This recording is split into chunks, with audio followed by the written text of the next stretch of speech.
কেমন আছো ছোট্ট বন্ধুরা? অনেকদিন তোমাদের সাথে দেখা হয়নি। এসো এসো, আজ তোমাদের বানান নিয়ে কিছু নিয়ম বলবো। দেখবে তোমাদের নিশ্চয়ই ভালো লাগবে। তোমরা অনেক সময় ভাবো যুক্ত বর্ণের ক্ষেত্রে দন্ত স বসাবো না মূর্ধন্য ষ বসাবো।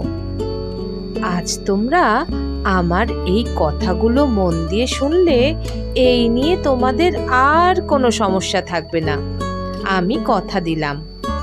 করি কোনো বানানের শেষে হর্ষই বা হর্ষ উকার থাকলে তারপরে যদি কোনো যুক্ত বর্ণ হয় তখন কিন্তু মূর্ধন্য ষই হবে।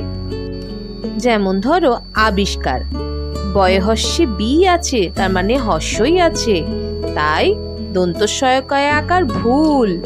এখানে মূর্ধন্য শয়কয়ে আকার র হবে। ধরো একই রকম ভাবে বললাম পরিষ্কার, এক্ষেত্রেও রয়ে হর্ষি আছে, তাই মূর্ধন্য শয়কয়ে আকার রই হবে।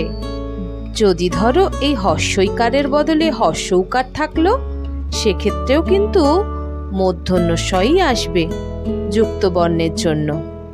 যেমন চতুষ্কোণ, চ তয় হর্ষ আসছে, তাই এখানেও মূর্ধন্য ষই আসবে।